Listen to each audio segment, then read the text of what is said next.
Oh, welcome back here to Calling the Audible. Welcome back. We haven't started the show. I know. I'm saying, welcome back. Iggy's here. I'm here. Eagle's here. And we're joined by star quarterback extraordinaire Jeff Rosenblatt. Jeff, good evening to you, my friend. What's going on, boys? Very well. Jeff, you've been in this league for almost, I think, a decade now, I believe. Correct? Ooh.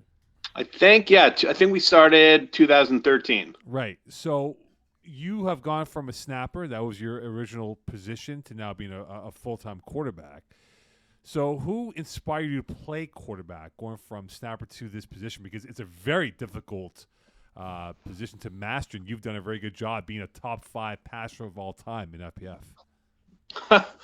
Who inspired? I think it might have been a combination of I started as an old man in the league, and getting a little bit older, I loved it so much that I wanted to maybe find a spot where I could maybe last as long as I could, and I think quarterback just kind of felt right. A few people back in the day, we were going to make a team and we didn't have a quarterback, and I just basically said I'll try it, and we kind of started there and just kept progressing.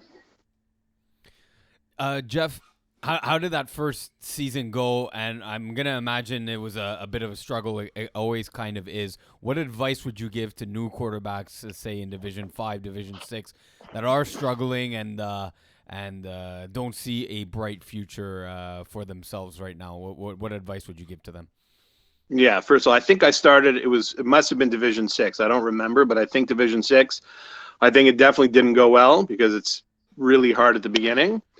And honestly, advice I would give is try and find some of the quarterbacks in the higher divisions. Try and talk to them a little bit, because I really think the most important thing in flag quarterback is play calling.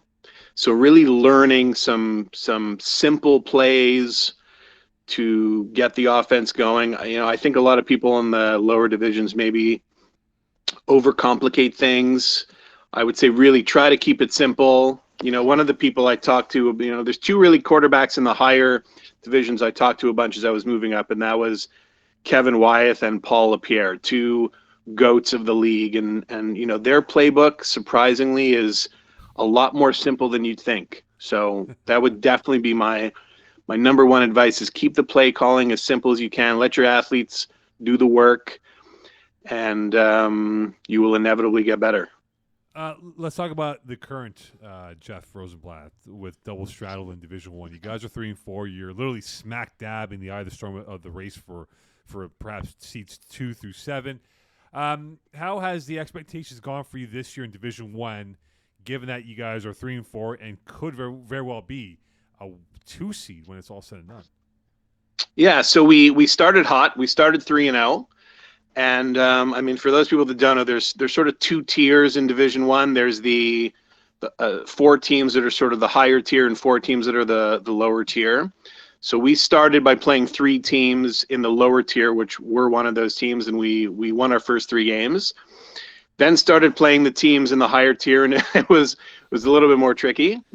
So we're on a downslide right now, but we're hoping to turn it around. And I have such amazing athletes on the team, really great players on offense and defense. And I think in Division 1, we're happy where we are. We've learned a few things from the games that we lost, and we're ready to finish the season strong.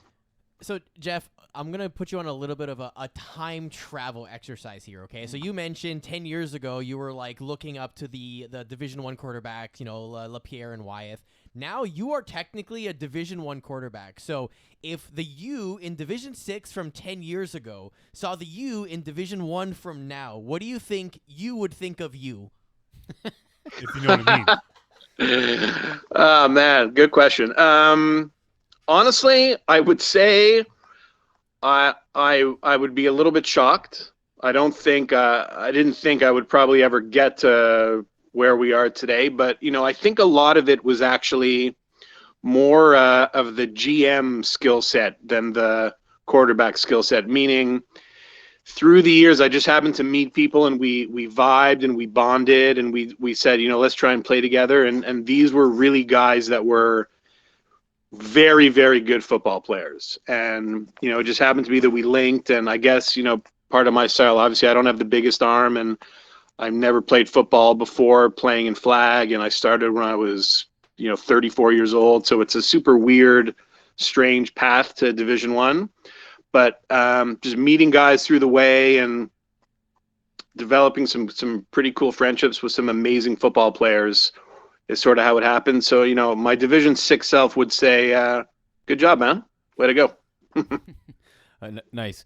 And I can't officially hear it. No, I'm back. KGP in Division 1, KGP Plus beat Bulldogs this past week, 37-32. They play a back-to-back. Bulldogs now the home team facing KGP Plus again. Both are in the bottom of the standings. Is there one team that you would want to win more so that maybe Bulldogs can be not officially eliminated but almost down in the dust? Do you want to see Bulldogs lose again so that they're kind of eliminated, or do you want to see a more even race down there in Division 1? So funny enough, I have a ton of history with the KGP guys. We've played, I think they started in Division 4.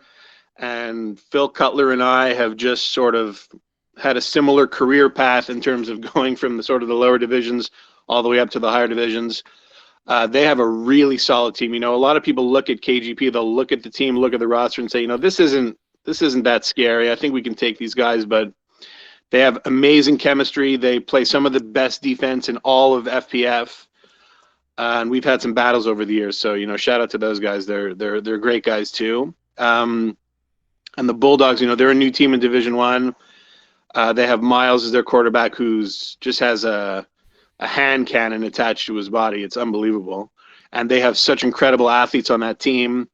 I think obviously they're new, so the chemistry probably isn't where the other teams are at.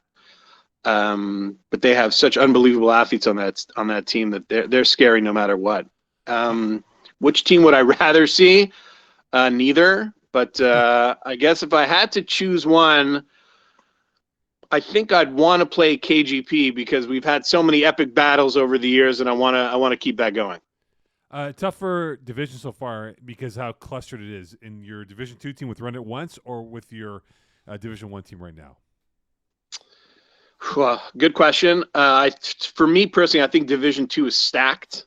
I think even the teams that aren't doing well are really, really solid teams, and any of them can turn it around even at this point in the season.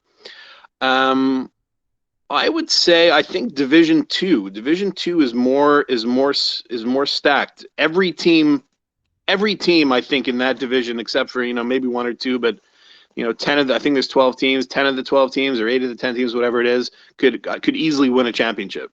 It's really stacked, really good teams. So I'll give the nod there to Division 2. Yeah, I think you're right. Even for example, I was watching Killer Bees play Blessed. A 5-1 Blessed team playing an 0-6 Killer Bees team, and while Blessed were up, I think 2 scores really 5 minutes into the game, Killer Bees gave them fits. And they crawled their way back into that game, and it really gave Stephen Haraprasad some trouble. A pick 6 here and another turnover gave Killer Bees some life and some momentum. So I definitely think you're right there. And another example, actually, just to pawn off what you're saying here, Braves 2.0 last night in a bear lost. I think it was to Got Skills. So yeah, I think you're right. The parodies is really, really evident there. Just to quickly bring it back to Division 1, we're switching between D1, D2 here. But Serge Pilon is injured on the Braves. What do you think? Does that open the door for all Division 1 teams? What are your thoughts on that? Oh, I did not know that. Serge Pilon is one of the best players in the history of FPF. He's the kind of guy that can play in the middle of the field, sort of the 3 position on defense. You throw I could throw a slant to one of my fastest guys, one of my fastest wideouts, and out of nowhere, this guy is full Superman diving to get the flag. It's unbelievable. The guy is insane. So is his brother. Does that open things up? Honestly, that Braves team is so deep that I don't even think it would make a difference. They're still one of the best teams, with or without Serge. They have, even a guy like Phil Ferrand, who's new on the team. The guy barely plays offense. He's, to me, one of the top 5 players in all FPF right now. Rising star. And that Braves team, they just have so much chemistry. They're such a system. They bring people in and out. It's as if they don't miss a beat. So honestly, even though Serge is unbelievable, I wouldn't count the Braves. I wouldn't count the Braves out without him. Last question for you, Jeff. I know you got to run here. More satisfying, a 40-yard touchdown pass or a 3-point shot to win the game? Ooh, that's a good one.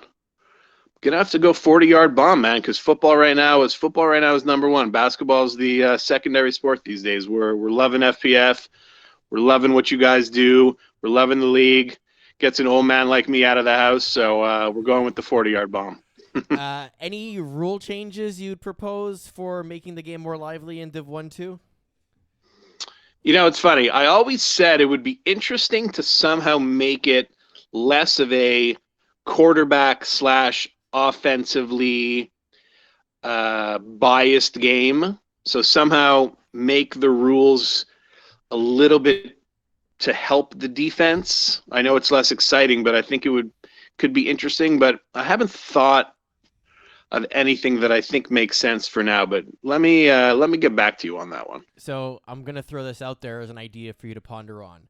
First down at midfield, and then you have to score. Not a bad idea. Not a bad idea. Maybe we'd see a few more stops that way, but not a bad idea. Jeff, thanks so much for joining us, man. I know you got to run off and shoot some hoops. We'll see you at the fields at some point. We know you love it, and we appreciate what you've done for the media aspect of it as well for your work this season. Yeah, many thanks, Jeff. Hey, man, appreciate you guys. Anytime you want me back, you just let me know. Absolutely, Jeff. Thanks so much, pal. All right, boys. Ciao. All right, ciao.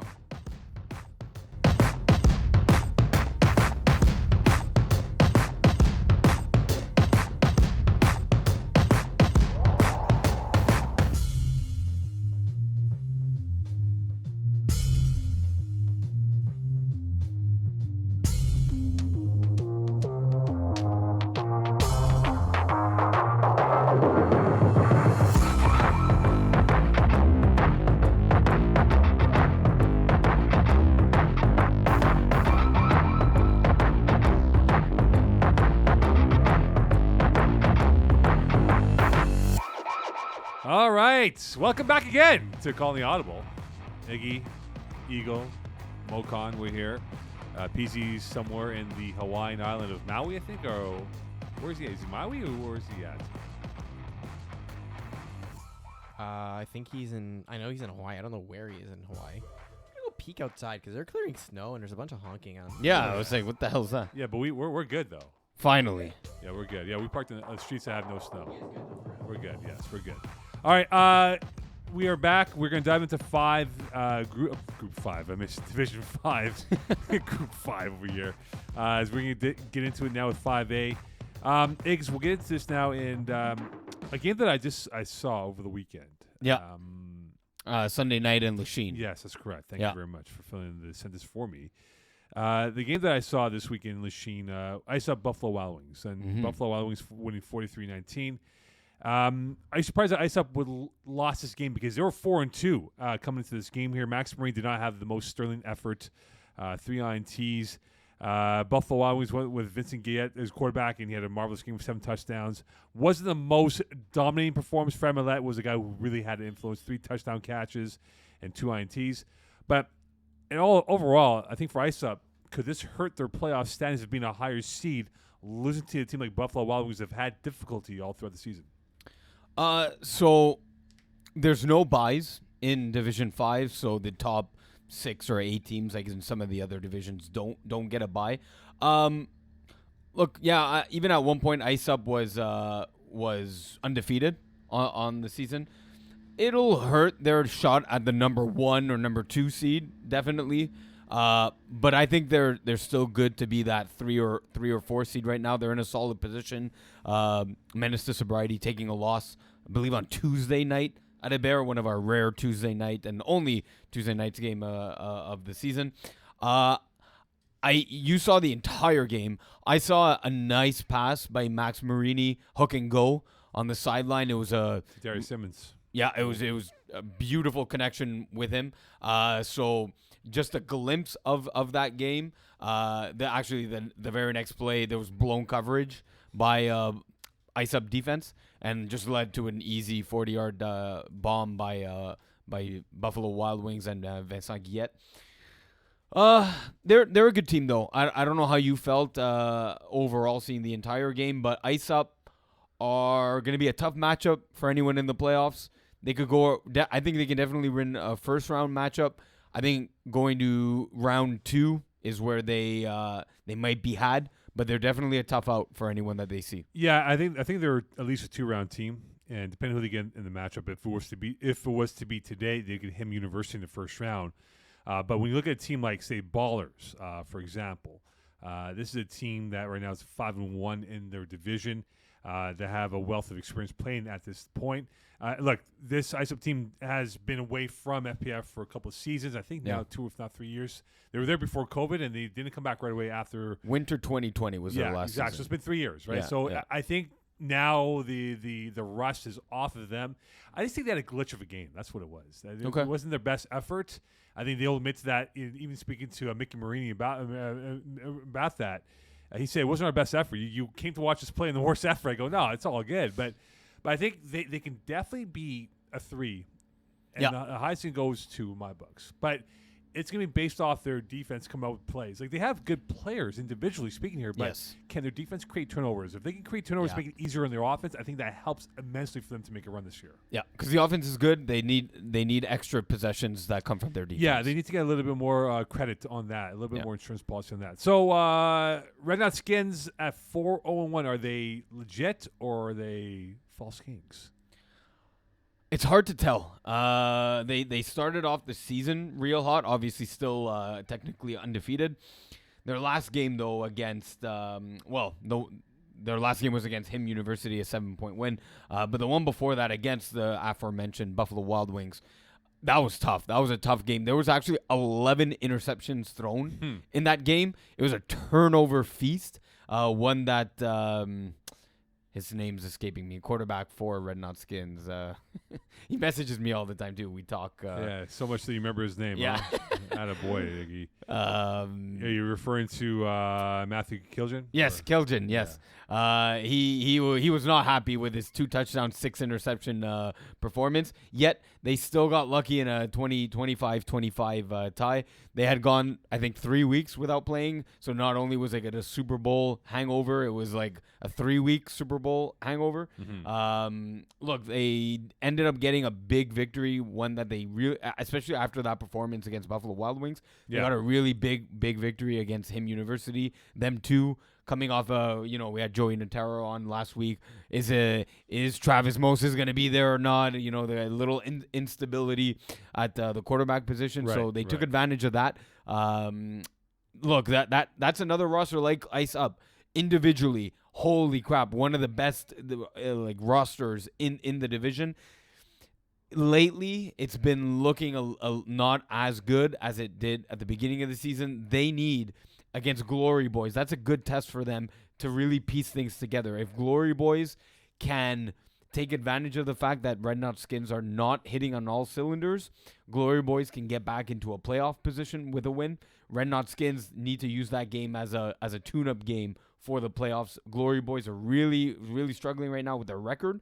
They're a better team than their record indicates, and the Red Knot Skins need to take advantage of it. You know what I feel bad for right now? Who? Big Fat Bats. Oh, why do you feel bad for an undefeated team? So they're 8-0. I think their side of the division is tougher for the playoff gauntlet that they could go through, right? Yeah. But what worries me, and we talk about the hangover of the Super Bowl teams not playing, right? Yeah. Right away. They play March 8th, and they don't play for another 19 days. So almost 3 weeks in between their second to last game and their last game. So the penultimate game is next week, but then I worry because could they lose that momentum? Could they lose that mojo trying to be the invincible regular season going towards the playoffs? Because this team has definitely grown. Yeah. And Iggs, to get that bye week at this point in the year where you're trying to now click and going into the month of April for playoffs, Yeah. it could create a little bit of a disconnect early on when they get back in there. Maybe. I know what you're saying, but the team, the experience that they've gained over the past 3 years, I'd say, they've been one of the most rapidly ascending teams in from Division 6, Division E, and one of the best learners of the game, I think, is Matthew Zepatelli. The way he's grown at the quarterback position, the way he's understood the concepts of flag. They're the comeback kids now. There was a fall game I remember against Ravens, down 4 possessions, came back to win that. They were down another 3 or 4 possessions. I think it was, or 3 possessions down to the process. Came out with a 28-21 victory, down 21-0. They're learning different ways to win the game, and just different ways, whether it's beating up on the lower competition, coming back in games, winning tight matchups against Glory Boys. This is a team that I don't think, even with a long break, I think they've learned the winning ways of FPF, and I'm not too worried of a long break. Yeah, it'll be fascinating because I know Peace is like, no, it doesn't happen. I go, Peace. Playoffs, when you have the 1 seed, they have the bye week, and they lose in the first round, it happens. Yeah, it's a long time here, But anyway, we have seen that. Yeah, we have. What division will go next year, Iggy? Let's go to the co-eds. Co-eds. All right, we go co-eds. Co-ed 1. Sure. Co-ed 1. We're going to go co-ed 1 here at Eagle as we are going through this. Eagle looking really locked in today. Eagle's a little bit chirpy today. Yes, he was he was kind. A little heated. He was hungry. I think he was hungry. My little birdie friend over here was. Are you hungry, Eagle? I had a sandwich for lunch. So you didn't have supper. For lunch, yeah. So no boost on this week, huh? No. Then again, I usually don't have lunch or breakfast for that matter. Jesus. So He has energy drinks as his lunch. I did intermittent fasting before it was cool. Really? Yeah. I actually start my fasting for Ramadan in a few weeks. Actually, it's this one's gonna be a tough one. All right. Anyway, co-ed 1. Let's dive into it here, Iggs. Yeah. Northern Braves 6-0. My boys, the Power Rangers and girls, they're 5-1. Kiss My Outlaws 5-1. What was your here. favorite Power Ranger? Well, I remember Peach was making fun of me, saying they're not legit, they're fakes, and I said, no, watch out for them, man. They're not number 2. That's not what he's suggesting. He's not asking you the favorite player on Power Rangers. He's asking you the real Power Rangers, the green, black, yellow. Who's your favorite? I think this is the red, Jason. I think red was Jason. Yeah, I'll go. I gotta red. go. I'll go red. You gotta go red. I'm going pink. Amy Jo Johnson. Kimberly, was her character name Kimberly? Yeah. That was popular in '94. It was popular in the mid '90s, that show. All right, so let's dive into it here. It's starting to get tighter on top. Yeah. In the middle is where I'm fascinated by. Seats 4 through 10 right now, separated by 4 points here. Some teams have played 7, some played 5, some played 6. Yeah. So there's definitely room for movement up and down the ladder here. Yeah, I agree. Fast and Furious taking their second loss in a row in a really tightly contested matchup against Kiss My Outlaws Sunday night, 10 o'clock. I was watching it with Jeff Rosenblatt, just on the show here, and Adam Brockman. Great dudes, those 2 guys. Mm-hmm. That was so. Yeah, like any of these teams can go on a losing streak just as much as they can go on a winning streak. I think Free Smoke is interesting here. Getting in the ball into the hands of someone like Jean-Z Alexis, who's just getting so many. Don't you feel like he's at every field? Like I'm turning around to watch a game, and like Jean-Z Alexis always has the ball in his hand, whether it's quarterback, receiver. He's becoming one of the most lethal weapons in FPF, and I think he's a big factor in co-ed 1. I call him a joystick, but I call him a general athlete. Okay, so because there's no position for him. Like general athlete? Like a general football player. Yes. You can put him, you said it before, you can line him up as a quarterback, you can line him up as a slot, as a wideout, as a running back. Running back, yeah. He's a general, you could say player X is a receiver. Player B is a DB, right? Player C is a quarterback. He's a general athlete. That's no disrespect to his skill set. It's what he is. He's a multifaceted player that could give Free Smoke a chance to be much more relevant. I know it took them a little bit longer to get out of the blocks, and now they're trying to now they found their rhythm going towards the last half of the season, the final 4 weeks of the year. And with the guy like Jimmy Lee Janvier, who is a good quarterback, if he's locked in, he's very tough to beat. And I think that's going to be the difference in why Free Smoke could make a little bit more ground and be a 5-win team by the end of the year. Yeah, I think so. The thing with Jimmy Lee, if you just look statistically, 19 TDs, 7 interceptions.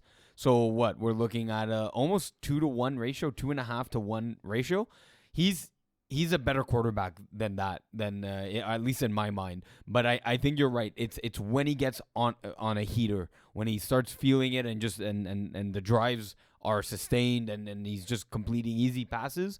He's one of those quarterbacks that can get 5-6 touchdowns, which is that magic number for Pease in the playoffs. And I think it's now a lot of teams are getting into that playoff mindset, right, in the back half of the season. So watch out for free smoke, in my opinion. Are we worried about Party Mix and Ball Busters? Both at 1 win each. Mix has played 6 games. We got 4 left. Ball Busters have 5 left at 1-4. So those two teams in trouble going towards the final quarter of games left for them. Yeah, I'm worried about Party Mix a little bit here.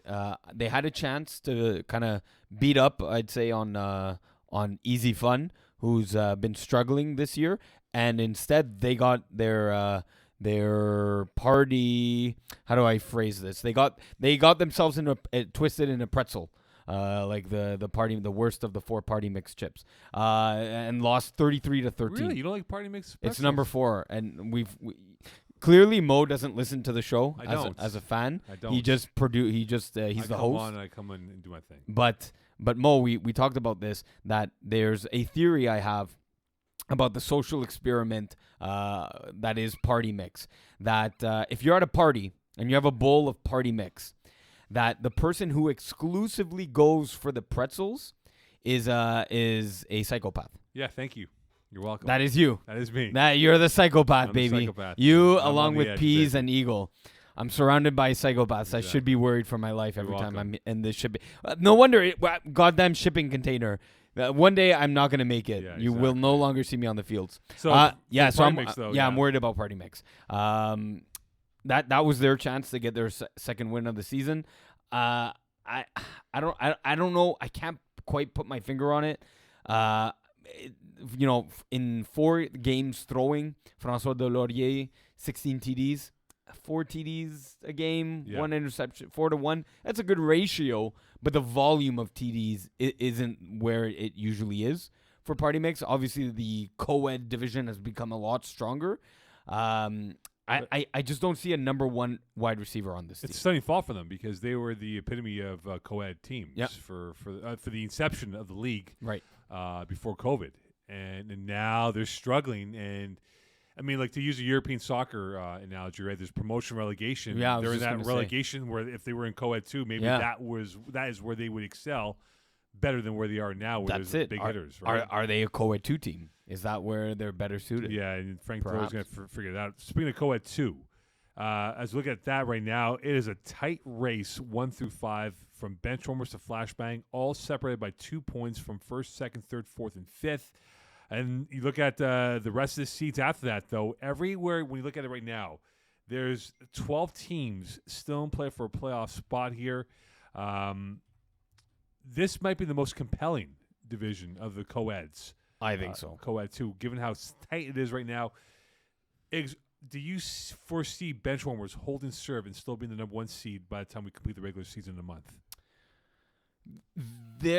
Man, it's so tight, especially because if you just look at like the top 4 teams, you have Fireball who beat Kiss My End Zone.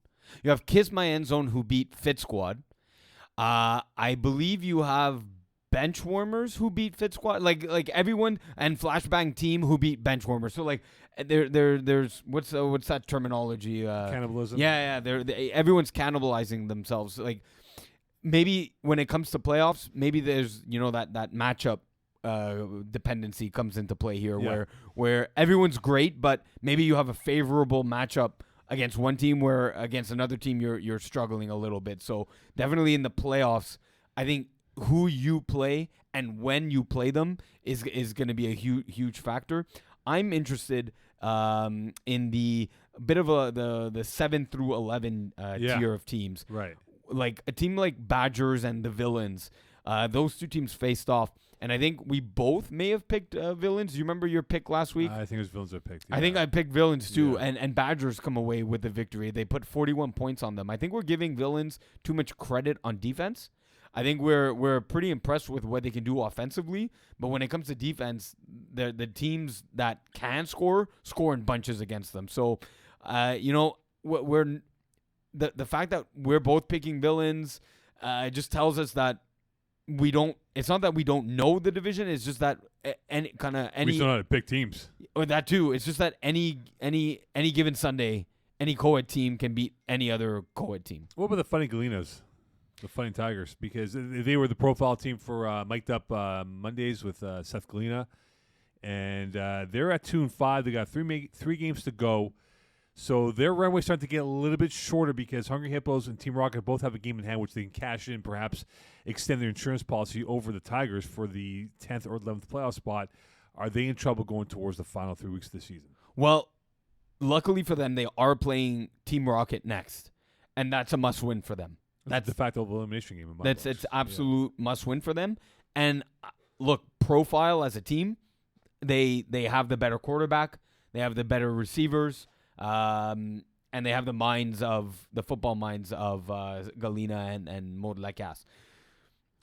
Team Rocket has their own set of knowledgeable guys and girls on the team, but give me the edge to fighting Tigers in that one necessarily. The thing is they need that win because Benchwarmers obviously have the upper hand on them. They're the favorite in that matchup, and they have Block Party on their to end the season. So they have to go 2-1, if not 3-0. They need to win their next game against Team Rocket. I think they can. I think they have the edge over Block Party. I think that's a win. Benchwarmers is going to be tough. They could sneak a win against Benchwarmers, but their defense is going to have to be impeccable. Their tackling, in particular, is going to have to be impeccable because Gab Wiseman, one of the hardest quarterbacks to deflag once he gets out in the open field. Now, here's the thing, right? I think 2 more wins can get Flying Tigers that playoff spot. Yeah. I think 4 will be the line. Which is really good for co-ed 2. Yeah. That you need to be 4 and 6 in any other league in pro sports is a bad record. But we're producing championship hats for that in this league, in But- divisions in general. But yeah, like 4 and 6 in FBF is not a bad record. No. And that's going to be the delineation between a playoff team and a non-playoff team. That means the strength of co-ed 2 is And is admittedly, really I mean, strong. it makes it more fun for teams too, right? Like if you know past like week 4 that your season's done and the next 6 games are a waste of your time, and okay, you have fun with it. If you're like going into week 10, 11, 12, whatever we're numbering them now, and you're like, we have to win this game, our playoff seed is on the line, and you are winning games on a regular basis and everything, makes it way more fun to basically have that last as long as possible fighting for those last playoff seeds. So the more of this, the merrier. Co-ed 3. We jump into co-ed 3 now with and by the way, we will have, for those who are curious to know, once we get it confirmed, which we will in the coming weeks, the playoff standings. That's where people kind of get confused by it, but we'll make sure we have a clear playoff standings for you guys moving towards the end of the year. So co-ed 3, as we dive into this, as we look at that now, here's my question for you, Iggy. Yeah. Um, Throw it at me.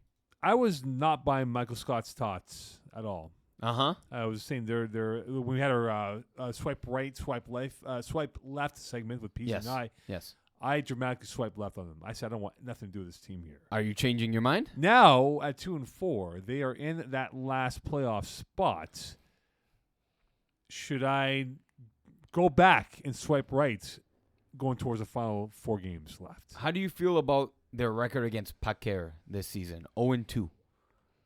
Both 1-point losses, 21-20 in week 1, 15-14 in week 8, just this past Sunday in Lachine. How do you feel about their record 0-2 against Paquer? Well, they are 0-2 against Paquer. And how do you feel about that? It sucks. It sucks. So are you Lickety swiping? So are you still swiping left? I have them in queue. You know how you can, in your fantasy football drafts, Yeah. when you're like 5 picks away, you're going to line up guys in queue. So you're gonna get sniped. Someone's gonna take them. Well, you put them in the queue and you have your list right there. So they're in my queue. So they're in the queue. They're in my queue. All right. How many rounds are you waiting to take them though? Yeah. Oh, they're like if you're doing a standard player draft, Yeah. that's like round 15, round 14. That's pretty Okay, late. so you're putting them in your queue, but you're basically expecting them to not get taken. Yeah, exactly. But they're there as a backup in case. Oh my God, I got panic. I got so that's where they land in your swiping yeah, scenario. exactly. I have a question for you, Mo. Yes. Did we overhype Lasect? They No. I believe started 4-0. They've lost 3 in a row, No. and they've only put Hey, up they won a game. they've put up 6, 6, and 7 in their last 3 games. No, they're fine. They're fine. Yeah, Says Mo Khan. 4 wins is massive for them. It is, but I think they're that now 4 on a 3-game losing streak. Yeah, but that's fine. They're going to figure it out. Are they? They'll figure it out. That's 2 losses to Sneaky Snakes now, and half and half obviously is now the number 1 seed in Co-Ed 3. But I'm a little worried. Look, they get half and half again this week, right on Sunday in Lachine. That could be 4 losses in a row. Could be, but can they close the gap with them in half and half? Right? If they can, this could very well be an early round playoff matchup with these two teams. It could. Could be a later round, It could. perhaps. It could. That's why it could. yeah, It could. yeah. It could. I'm not saying it can. It could. Right? Yeah. So let's see now. Let's see how they stack up now. And if they stack up, or look, if they lose, they lose. But if they lose by, say, I don't know, 9 points compared to with them losing by 31 points with no 5 plays, it's an improvement, and that means that the gap is probably a lot closer than what we expected, and they might have had a glitch that game a couple weeks ago. Are you worried? Are you going to hit the panic button if they have a mercy rule game where they lose? I will only man the panic stations if they lose out the rest of the games. Okay. Because they're going to the playoffs. 4 wins should be enough. Should be enough. Yeah. But they Right. that means they would go on a 6-game losing streak, and that's where you would hit the panic Now, button. the question is that because they played one more game than the teams below them, Yeah. that could be, that's where they can make up that game, right? The teams who are tracking them for Right. games right now. But I think they're in good position here. I think one more win will definitely get them the Yeah. playoffs. Fair. 4 should be enough right now. But with Sneaky Snakes and half here, who's the best team right now? Or is it Paquer, even though they're 4-4? I want to see their head-to-head record and if they're playing each other again. But my gut feeling is half and half. I'm not sure if Chris Vero has taken over as the full-time quarterback. They kind of keep switching between him and Camille Saint-Marie, who actually threw 7 TD passes against Fast and Not Furious 3. From comments, not the best of balls, but when you're putting up 7 TDs, I don't care how the ball's coming in, it's coming into the end zone 7 times. So there's something dangerous there with Camille Saint-Marie at the helm. They played in week 1. Am I thinking half and half and Sneaky Snakes is yeah. They played them back in week 1. Sneaky Snakes taking that 33-13. And they should have another matchup coming up on March 12th. So let's say the winner of that game will be the number 1 seed. Yeah. I'll make that statement right here, right now. When I think of half and half, I think of Eagle going to Bustan, and they go half and half potatoes, half rice. Always. Oh, I was gonna say half chicken and half shawarma. Also always. Yeah, half and half. That's what I'm thinking right now. I usually think cream and like a coffee. That's more my thoughts go. Your thoughts go to food. I'll go to But coffee. I don't eat meat, so it's one of those things here, But So just rice and potatoes for you. yeah, half and half. Yeah, I'll take half and half. And I'll take a side order of potatoes as well. So I eat more potatoes as well. Mm-hmm. Great Potatoes are carb. delicious. Yeah, great carbs. Awful, but great at the same time for our lives. To wrap up this Co-Ed 3 here. Yeah. Fast Not Furious block party. Who's got the realistic chance to make a run for a playoff spot? So, looking at Fast and Furious 3, they have Block Party up next. So That's an elimination game, right? that's there. exactly as early as March, right? Yeah. March 4th. I agree with you there. They then have Michael Scott's Tots, Sneaky Snakes, and Paquer. So they are playing 3 teams that are everyone's ahead of them except for Block Party. Yeah. Whereas Block Party obviously have Fast and Furious, half and half, Michael Scott's Sauce and Lasek. So Block Party have the tougher schedule between the two, and without a legitimate quarterback, although someone different through this past week. It's just they've been struggling 100% at quarterback. They have 6, 8, 9 touchdowns thrown on the year, 17 interceptions. That's not good. That's a 1-to-2 ratio. Yeah. It's actually surprising their Almost 1 to points 3 against is ratio. so low, though, considering how many interceptions they've thrown. Like, to have 115 against in 6 games is very good, especially if your offense isn't marching the field.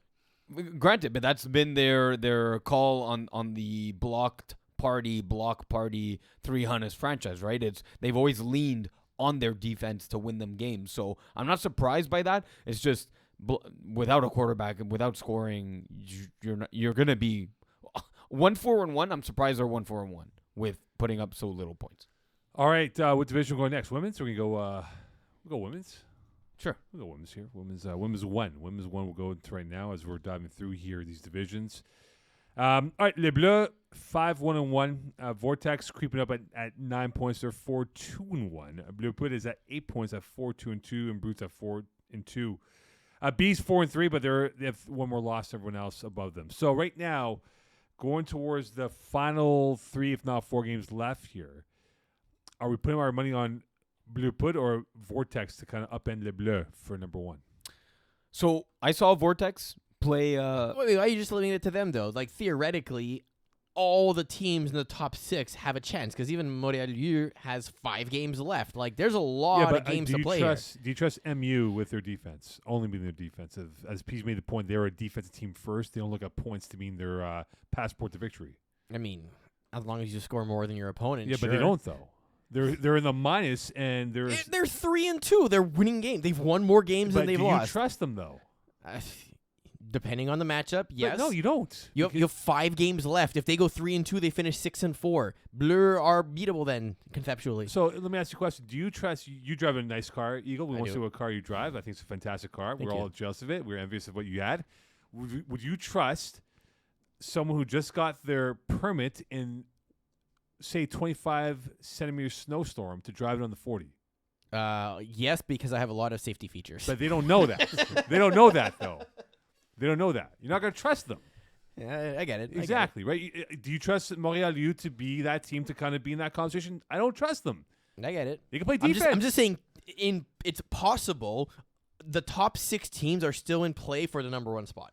Iggy, what do you think? I saw them play against Brut. They got manhandled or woman handled by Brut. They got handled. They got handled. Person they- handled. They no gender handle. They just got handled. Handled. No. Seriously, the Brut I prefer knobs. put the Brute in this game. 45 points against that Montréal U defense. That's their claim to the football game, right? They had no answer on defense or offense for Maud Lacasse. She was just picking them apart. She was Dame Lillard out there. 327 yards. She went 29 for 32.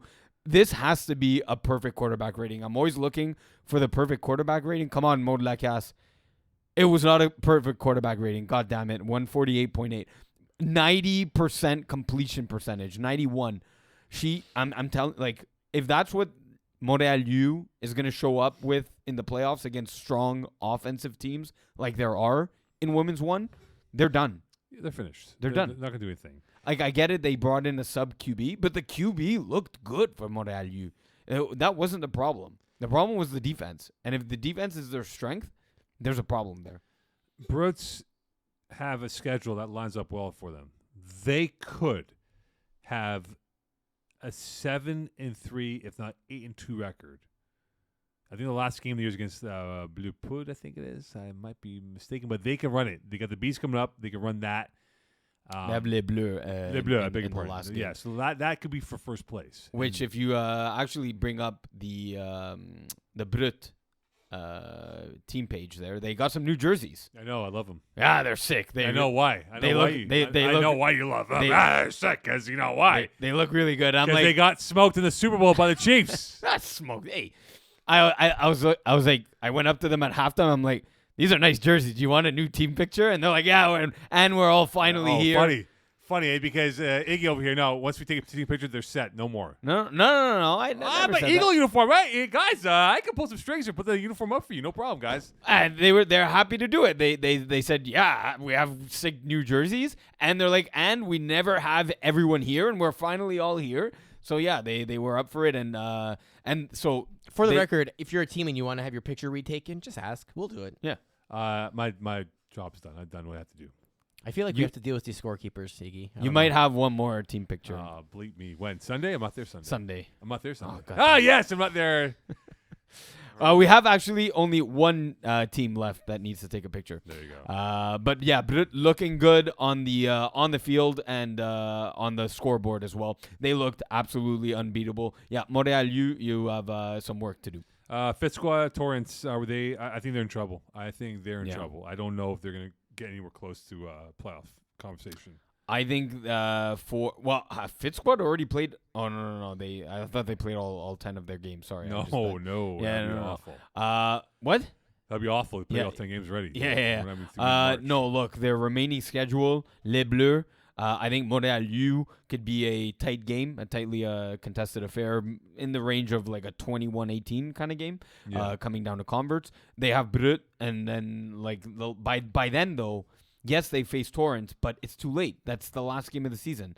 Like Les Bleus and Brut are putting up 40 points each on them. Yeah. So unless they're gonna go and score 41, which is possible but unlikely, they're not gonna make the playoffs. Yeah, it's going to be tough, man, because right now, the cutoff, we're at 3 wins, and that's for the Stars, UQTR, who are at 3 wins. Yeah.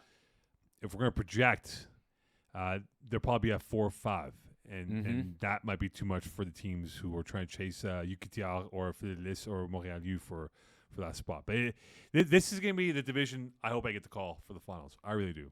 PZ, if you're listening, Sunday, I'm available. He's always listening, unlike you. I don't listen. I know. I don't have time. I'm doing basketball games, man. What do you want me to do? Anyway, women's too.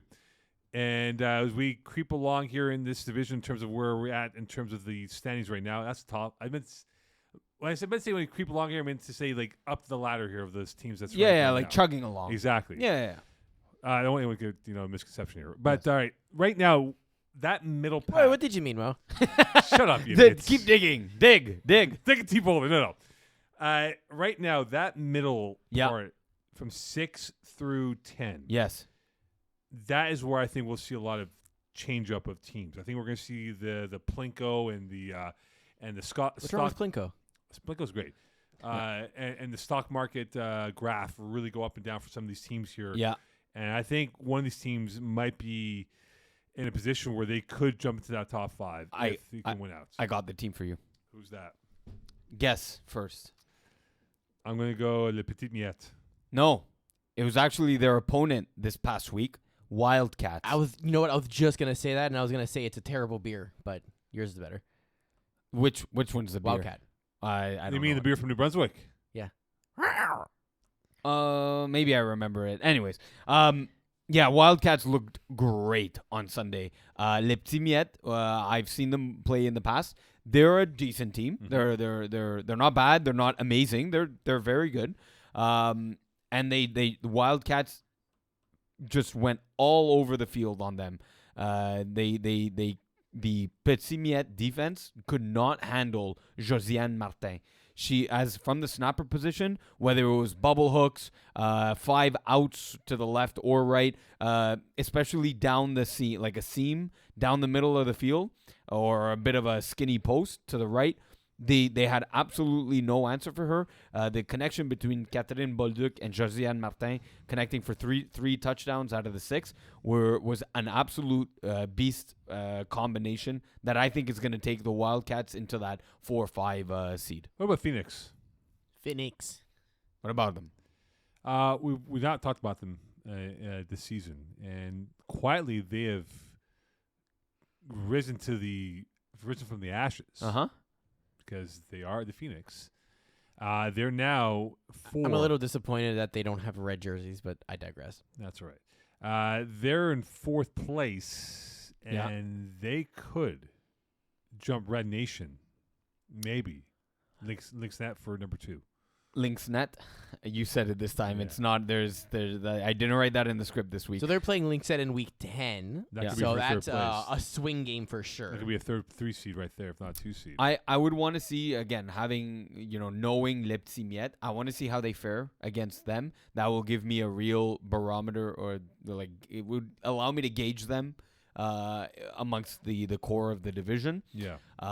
So Sunday at 3:00 in the Lachine Dome, that's one to really get a good idea of Phoenix, because their past 2 wins against Les Loups, the struggling Loups, they allowed 18 points on them. That's an offense that has been struggling. So to let up 18 on them, questionable on the defensive side of things. And then a 20-6 win over Steelers, who have struggled offensively as well. They the game against Wolfpack back on January 29th. You see, that's another Wolfpack team very similar to Le Petit Miette in that middle of the pack range, and they lost 31-19. So if that's a bit of an indication of where this team is stacking, I think they'll lose to Le Petit Miette. And then meaning that game against Lynxet going to be very difficult for them. They're going to need their defense to really step up, stop that Lynxet offense, which has been dominant in women's too. I don't think they're as strong as you think at 4-2. I think in 2 weeks' time they're 4-4. If they're able to take those 2 games, which is going to be a tall order, and be 6-2. That's a statement. That's a big statement if they can do that. Yeah. That'll be intriguing to see. I'll give them one. I'll give them 1 win. I still know which one is going to come against. Find out on the picks of the week. Okay. I'll let you know what that is, though. But that's going to be the statement game for them. That referendum in the next 2 weeks for them, they'll play on the 5th and 13th. We'll know if we're going to put them in that favorites conversation going towards playoff football at the end of the month. By the way, playoffs begin when? April 5th? April 2nd? April 2nd. Yes. April 2nd.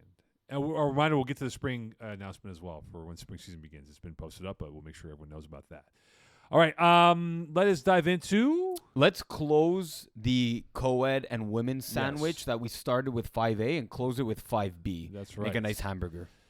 I don't eat hamburgers. Well, B is for bun, so we're doing 5B. 5B, fair enough. And you don't eat hamburgers. You eat... What about like a black bean burger? Or Yes. something? Oh, man. Very good. Peasy. Yeah, You that should barbecue see one, that man. Look, man. That Oh one was my- good. Yeah, that but one was really good. Again, for those who don't know, because we can't see the inside joke without telling what the story is. Go. I mean, we can. No, we can't, because people won't know what the hell we're talking about, right? So back True, but we can. we can, but Rob's like, guys, you can't see inside jokes. Yeah, like Rob's gonna know. Yeah, exactly. So quickly here, last September, every year, PZ does a media barbecue, right, for the year end. And we finally had one after COVID. It's been so many years. The week of the barbecue, PZ sends me a text message. Hey, do you eat eggs? And in my head, I said, okay, is he talking about like an egg dish? I said, no, I don't eat eggs. Okay, cool. So I get to his house around 5 o'clock in the afternoon. No one's there. I'm there with Matthew Blay. Alex Matthew whatever. Blay. He's gonna be real upset. I'm gonna text him right now. Text me right now. He hates me already. Text Matthew Blay up. Alex Blay. And PZ goes, yeah, man, it took me like 3 days to figure out how to get this black bean burger without eggs. And I'm like, oh my God. I had a cartoon bubble pop up, Yeah. and I go, eggs? I go, peas. Black bean. Peas. Is this what you're referring to? Like, you meant the black bean burger without eggs? 'Cause So I do that. For context, you can use eggs as a binding agent when you make Yes. burgers to make it kind of sticky and everything, right? If you've made meatballs at home or if you've done cutlets, for example, Sure. it helps it stick together. So Yes. he was going to use that for the binding for your black bean burger, except you don't eat eggs. Yeah, but the thing is, I do in that context, right? What? No, there's. So it's still in the burger. I know, but Still eating eggs. The look that PZ gave me when I said, yeah, I didn't mind. He Oh, went from like boy. this, and his eyes were like so big, it's like, you piece of bleep. Yeah, because it's fucking hard to I do. know, because it without took a him binding. and his chef like 4 days to figure it out, and I felt so bad. Fantastic burgers, though, by the way. Amazing burgers. Really. All right, Yeah. let's dive into the burger itself in 5B. Yeah. Okay, so I look at it right now. Warriors, Vic in the box, collision course. I think so. I think, in terms of a deep playoff battle, these two teams, they'll meet each other at some point deeper in the playoffs, and I think that's the collision course right now for that side. Yeah, I think for the Warriors play a very dink and dunk kind of offense, which it works, and kudos to them. Like, hey, if it works, and there's nothing wrong with taking the short field. I think that doesn't play into Vic in a Box's favor. Their defense is the turnover machine of Max Bura playing in the safety position, waiting for teams to take that deep shot, which the Warriors will do once you start pressing up on their short game, and that usually leaves one or two guys open in the deeps. So I think as long as Mitch Feigenbaum can play a safe game, and he can, and keep the ball away from Max Bura and Craig Browning, the two ball hawks on Vic in a Box, I think that game would probably come down to how well Seb Zufour, rusher of Vic in a Box, can do handling Mitch Feigenbaum, and he loves those roll. He's a very Shimmy Cons type of player. Rollout, everyone flooding the same side, really trying to break down zone defenses. But that said, that's the Warriors' offense against them. But I think Vic in a Box's offense is just as potent. It'll all come down to how much development. What's the Vic in a Box's quarterback? Jeff Taillé. How much his development at QB will evolve over the season. It's been so far so good, getting better each and every week. Will it be enough of a QB progression in the 10-game season for him to be able to put up enough points with Mitch Feigenbaum, who's very capable of putting up 35+? I think March 29th is a massive game for Vic in the Box because they'll play Killer Rays. Yeah, Killer Rays are undefeated right now. Yeah. And that could very well be the number 1 seed. And that could very well be a potential finals matchup or deep playoff matchup. Killer Rays versus Vic in a Box. Yeah, exactly. Yeah. Here's the thing, though, right? We given Killer Rays their love, and I will give my love to Red Dragons at 5-0-2.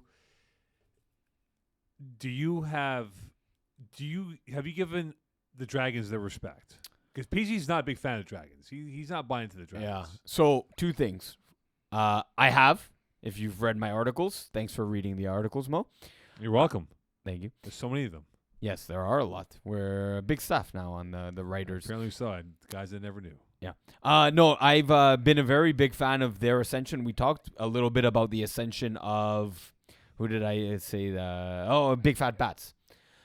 And these guys started roughly, maybe Big Fat Bats had half a season advantage over Red Dragons. Whereas Big Fat Bats and Save the Turf Dolls saw early success and kind of a continued steady increase in their progression in FPF world. Red Dragons had a much slower kind of curve to improvement, where all of a sudden this year, out of nowhere, Guillaume Boulanger, like I said overnight, just became a 30-point quarterback, 5 touchdowns, 6 touchdowns, really protecting the ball, leading them now to like an undefeated record, 5-0-2. So I've been very impressed with them. But Mocon, second thing about Red Dragons, they suffered an injury, key injury. Emile Bolulo, fractured collarbone. Yes, Tux. That was at Hebert Sunday, right? Yeah, Monday, yeah. Sunday. Was that your field by any chance? No, Sunday No. I'm not there. I'm in Lachine. Yes. But you heard about this. I heard about this, yeah. Terrible injury to Emile Bolulo, so that could really hinder their chances at a deep playoff run. Best player.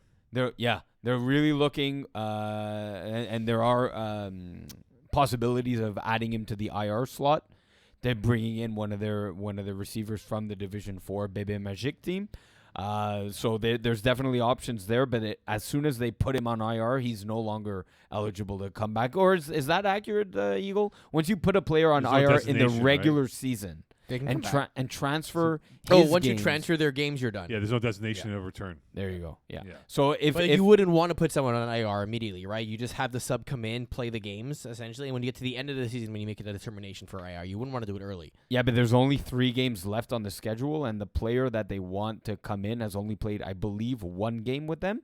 So that would only make him reach 4 games. Yep. So you might need to put him on the IR and get the games transferred. Yep. But I'm saying, like, if there's a possibility that player They're- comes back for playoffs, you wouldn't want to do that, right? They're Like, in an uncompromising position right now that they're not going to get the best result of having that production replaced at an equal value.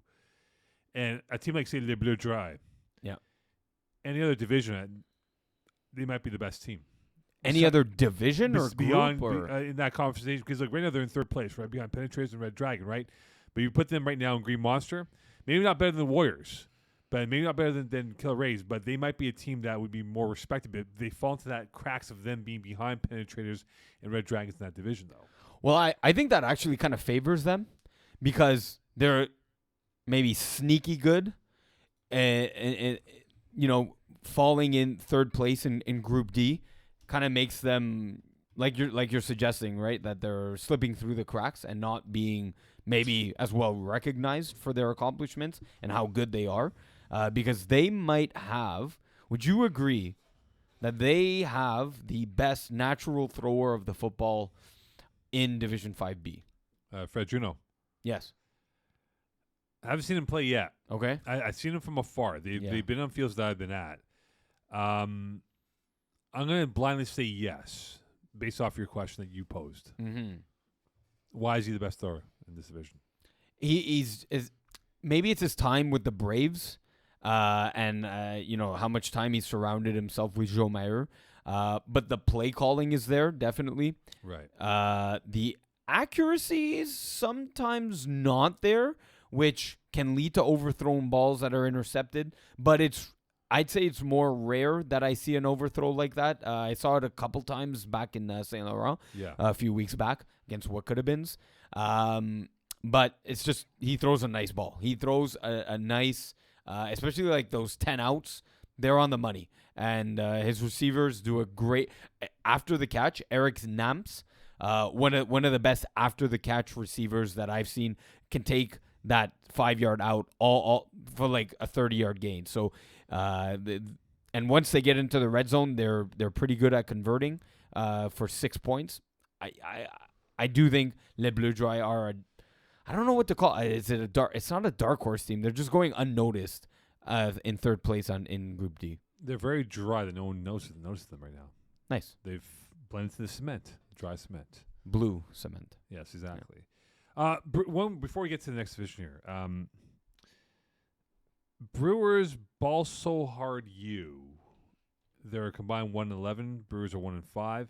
Yeah. Blues are 2-3. They are still in that conversation for a playoff spot here, but cover 3. So cover 3, Ball So Hard U, and Brewers are all on life support right now. Yeah. I'm gonna go with Brewers to maybe make a run here. I was gonna say the same thing. I was gonna go with the same team. I really want them to. They're a good group of guys. Great guys. They're a great group of guys. Personality guys. wise, Jeff Lefebvre is one of the nicest dudes you could ever meet in this division. But if we're all in on the Brewers to do it, where's that second win, perhaps third win coming from on their schedule that we can pop up now for our viewers who are watching right now? So I saw them this past week against HimU. And this is the thing with the Brewers, right? They have a chance with 5 plays remaining to score a touchdown, win the game. And we're watching on the sideline. I'm scorekeeping, and I won't say who, but someone's like, Jeff Lefebvre is going to throw an interception on this drive. And with 1 or 2 plays remaining, they get to the red zone, so they're driving the field. They go 35, 34 yards, and he throws an interception in the red zone.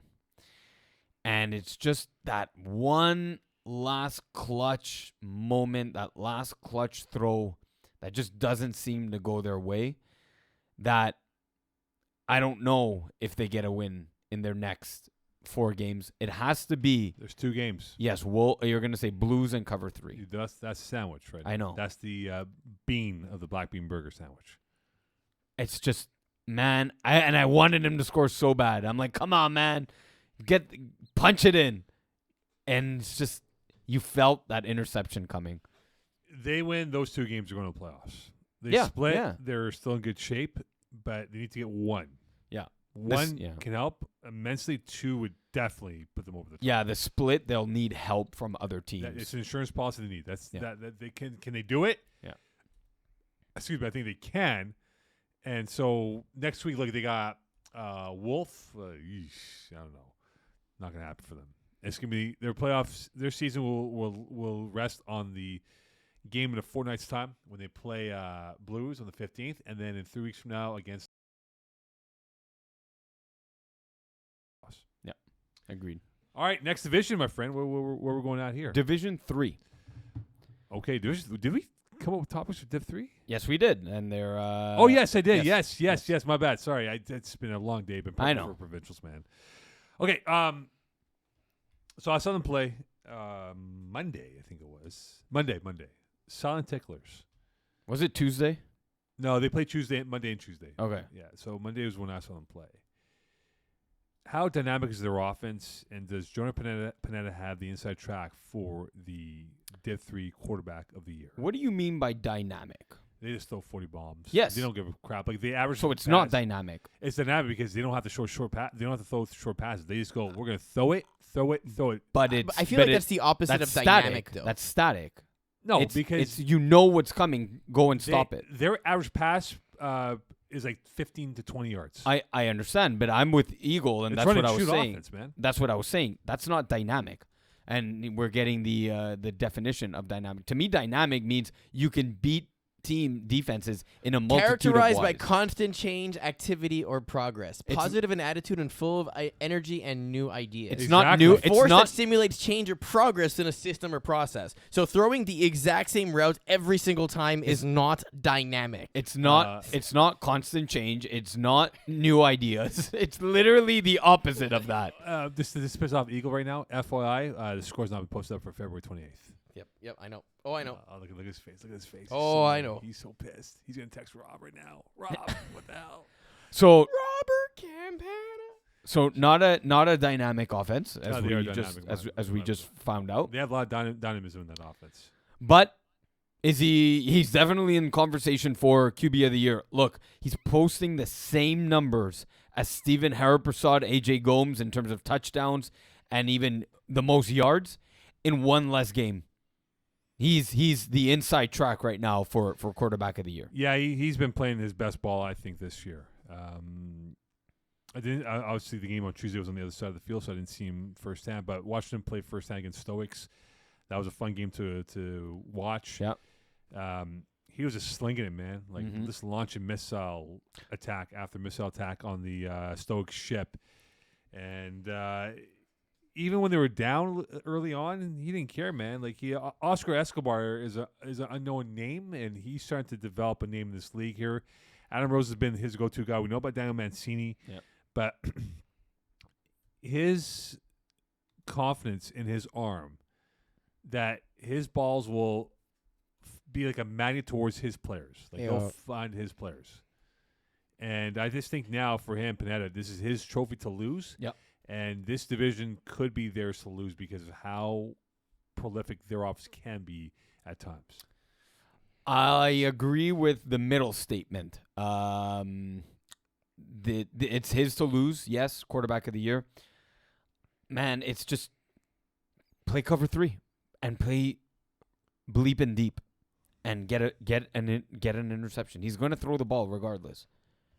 He has to throw the football.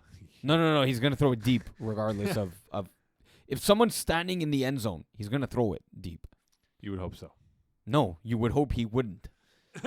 You never know with Jordan Panetta. But he's playing his best ball, and I think Yes. Silent Ticklers are definitely on their way to. But did they win on Tuesday? 'Cause I don't want to say if they're undefeated or not. I don't know. Okay, well, they're on the way to victory here. Yeah. Alpha Dogs. Yeah. Did I say it properly, Eagle? You did. Yeah. Perfect. What's our assessment of this Alpha Dogs team and that their final 5 games are very tough? Can they be the division winner when it's said and done after 5 more games?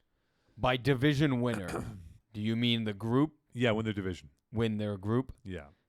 You keep saying division as if it's a group. And they're in group. Hey, They're leading it right now. They got Preach, the Grokok coming off a tough loss against Mongoose. Yeah. KHP Raw, blackouts, and the Vejfod. That's not an easy run of games. It is, but isn't. Who's the easy game? It's not easy, but KGB Raw has been struggling in Division 3, rightfully so. Versfol, you saw them yesterday, have been struggling. They only put up 20 points. That said, in a win. Alpha Dogs have been averaging.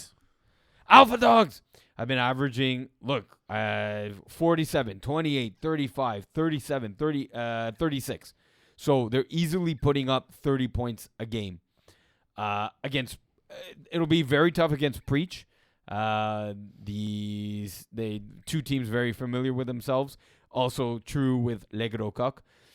I don't think KGP Raw has the firepower to put up 36 plus against them.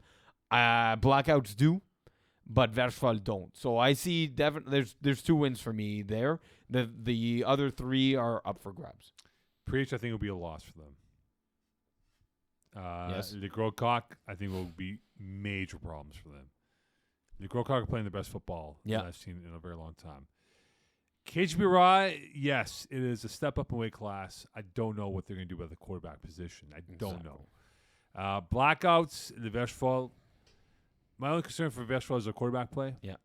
Blackouts, they probably, on paper, have the better quarterback. On paper, they absolutely do. Right, but it doesn't mean it doesn't translate into Right, wins. right. So I'm thinking they lose 3, and that would give them a record of 5-4-1, which would probably not enough to win that division. Yeah, we'd have to analyze, blackouts and Stoic schedule and who they play and yeah, Stokes lost tough one to Ticklers though, right? But Yeah. then Ticklers, they got Greendale Human Beings, Beer Belly Brigade, Junkyard, and Preach. So their schedule's not even easy themselves. So they know that if they're gonna run, they have to win 3 out of 4, I think, for them to get that division. Well, even if Alpha Dogs lose 3, They have to win 3, or more or less 3. they have they're Because Stokes lost Alpha Dogs in week 1, so they already are behind the 8 ball for the division. Yeah. I think that tie that Alpha Dogs have Dogs. That tie is might win them the Group A. It could. It could very well win the Group A, though. But I think they do lose 3 in the final 5. Blues Clues. Yes. I saw a bit of this team here play. Where do we rank them in the Pantheon of Division 3 in the rankings? If we put out rankings today, where are we at with this team? I'll ask a slightly different question and to pivot from your first. Where did you rank them at the beginning of the year, and then where do you rank them now? I have them in the middle of the pack, and now I have them somewhere in the top 5. Very elegantly stated. I have to agree with you there. As much as we just talked about Jordan Panetta, Stephen Haraprasad, AJ Gomes' name is right up there with the 34 or 33 touchdown passes that he's put up right now. What's impressed me are the 34 TDs, are the 3 INTs. That's an 11-to-1 touchdown to INT ratio. Do you think Dan Lazar is getting jealous? I think he is. Dan's going to love this part. Yeah. Dan thinks I hate him. But, yeah, he does. But do you? Alex Dan? Halowak had the best line of the night. Like a real backhanded compliment towards Lazara. I never knew AJ could throw a dart of a pass. And it went right by Lazara, and Leo and I started laughing because we knew that it was underhanded. Who said that? Alex Halowak, the referee. Uh-huh. Because he was impressed by AJ's throwing ability. Yeah. He's gotten much better. Lazara had a little jealousy in his eye. I can see it. The little pinch in the eye, in the heart, but you can see a little blink in his eye that bugged him a little bit there. So him protecting the football, scoring at will. I mean, he also has he surrounded himself with an amazing cast of receivers, which there's nothing wrong with that. No, and the running team's off with no 5 plays. Yeah. It was against, who was it last night that I was watching them? Speed Academy. Yeah. And Easy W as well. Yeah. And Never Overtime. They have like a, I believe now they have a 4-game streak of no 5 plays. Wow. That's That's like Mike Tyson knockout first round punch out. they're doing what I'm doing in Div 4, like getting the young talent that doesn't really, in the end, maybe it doesn't matter because it doesn't affect their cap.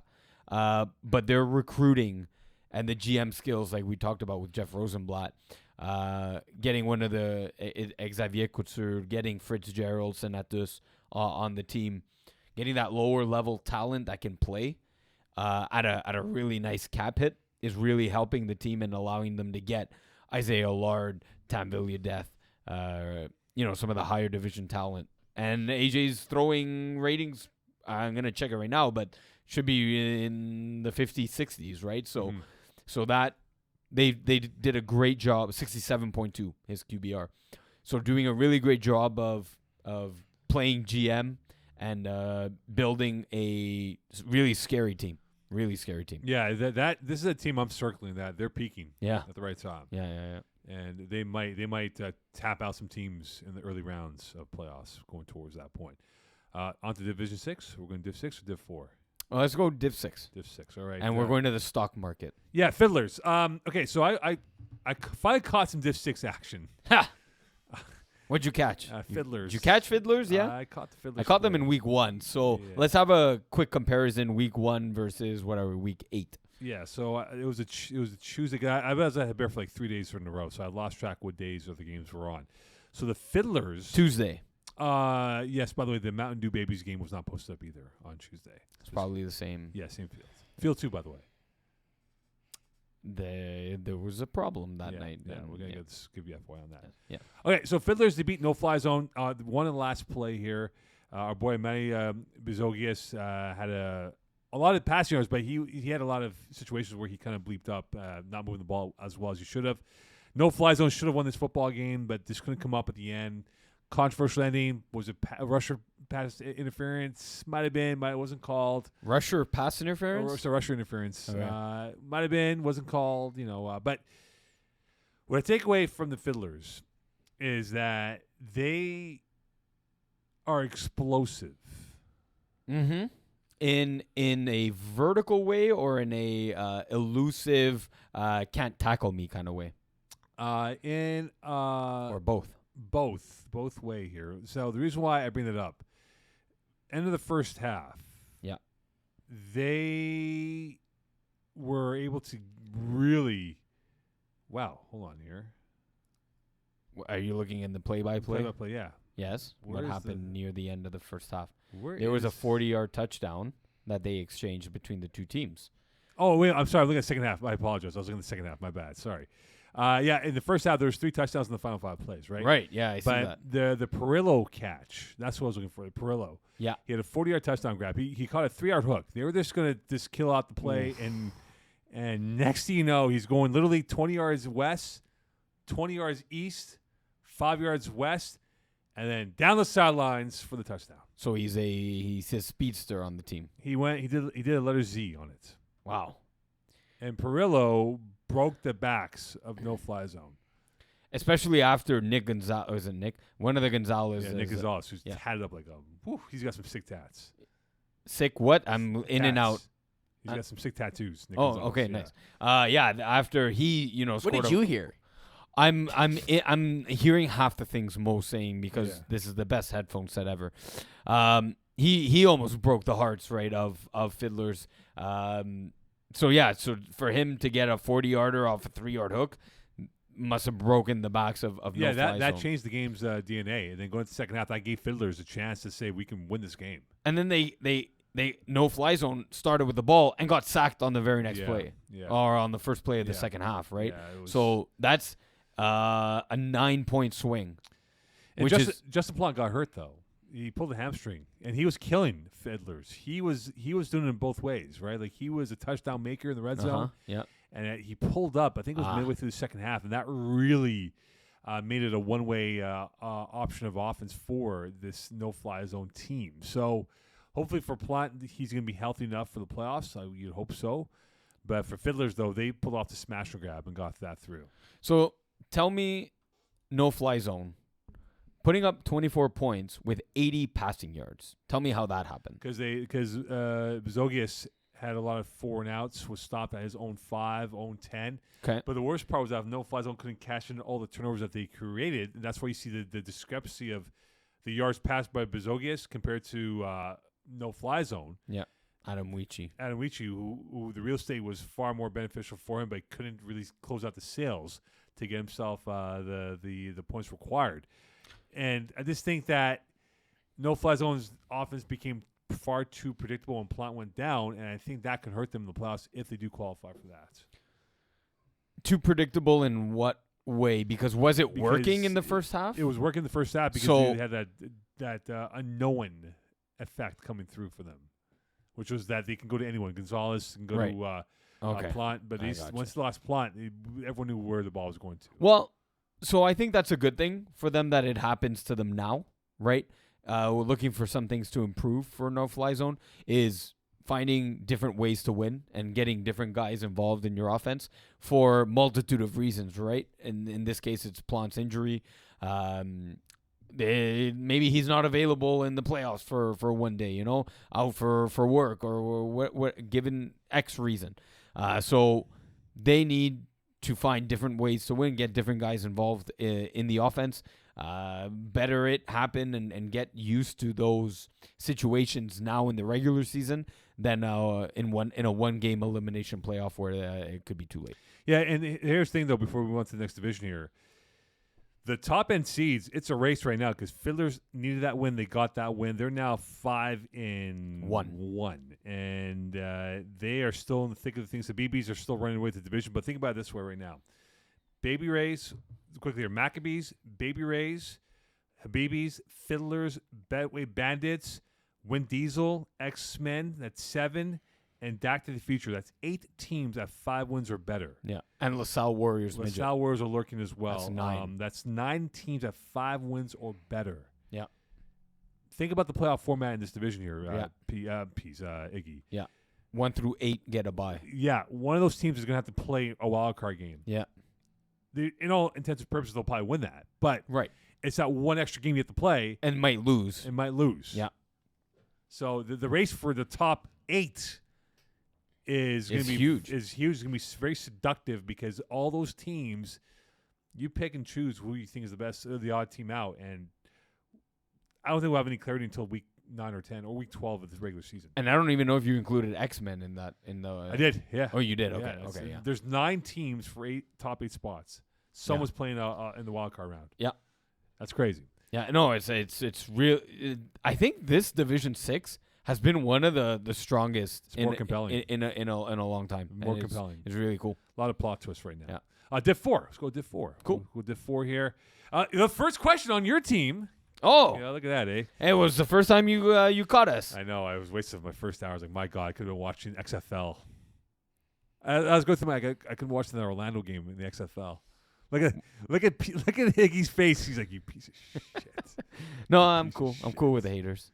Yeah, a lot of people message me about you being a hater. Who the Honey Mars boys? No. We're not. We didn't put a team. No. And yeah, I might have to agree with them.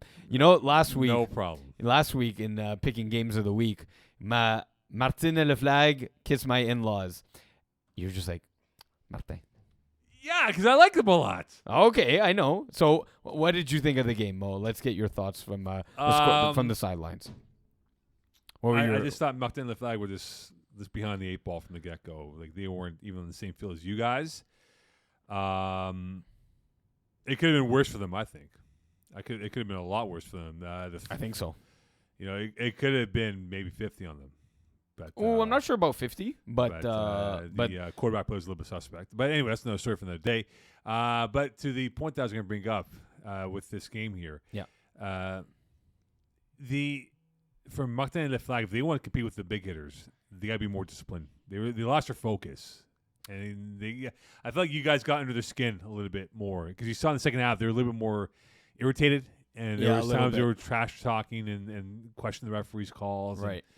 And they weren't happy with it. And Guillaume Ranger, look, I know he had the bulk of targets of 14, but was five crazy when I saw receptions. Yeah, but they just couldn't hit him. They couldn't hit him at all, right? And it really hurt. It was a combination of that. Man, did they have how many drop balls did they have? A lot. And I was speaking about this with Pease. Because this is not a team that drops balls from what I've seen in the past, right? Guillaume Ranger, I rarely do you see him drop the ball. But do you feel that like a 2-score lead and like, I don't want to say intimidation, but like being down and knowing that you need to make. No, they were done. They're like knowing that you need to make every single catch, or else you're not. No, they were already on to dinner plans at that time. You know what I mean? By Like 6:45, they were on to dinner plans. I don't know about that. They were were on still to dinner playing. plans. They were on They to were dinner still plans. They were on to dinner plans. Okay, right. As Deion Sanders would say, Deion says, the season's done when the U-Haul trucks are already parked and when there's like 5 weeks left in the regular season. Is that what happened? They were on to dinner plans by 6:45. You are you suggesting that that's what you were overhearing in their huddle, like sushi or They were pizza? done. They were this. They knew. They were like, we can't compete with you guys.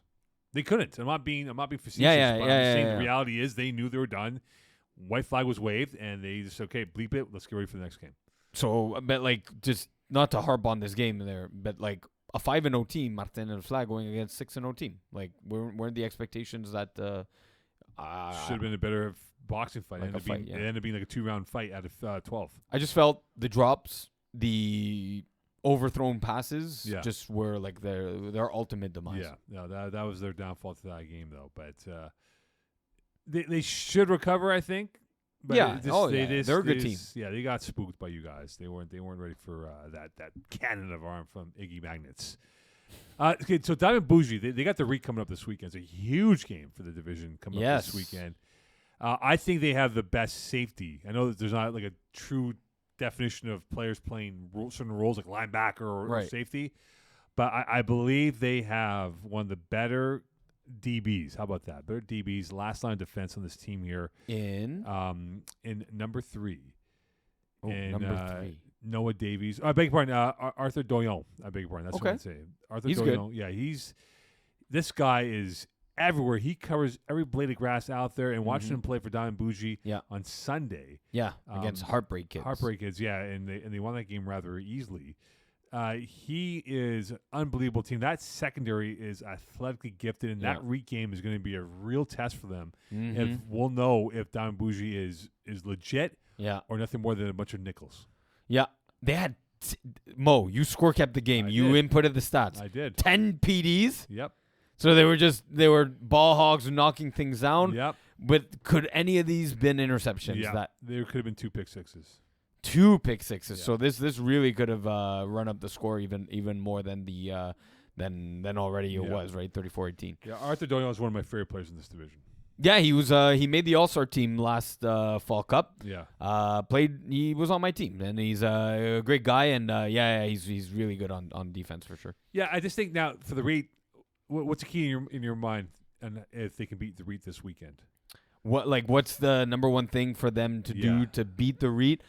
It's between tackling and not letting Dante Sparagna, or is it Santino? One of the two. One of the twins.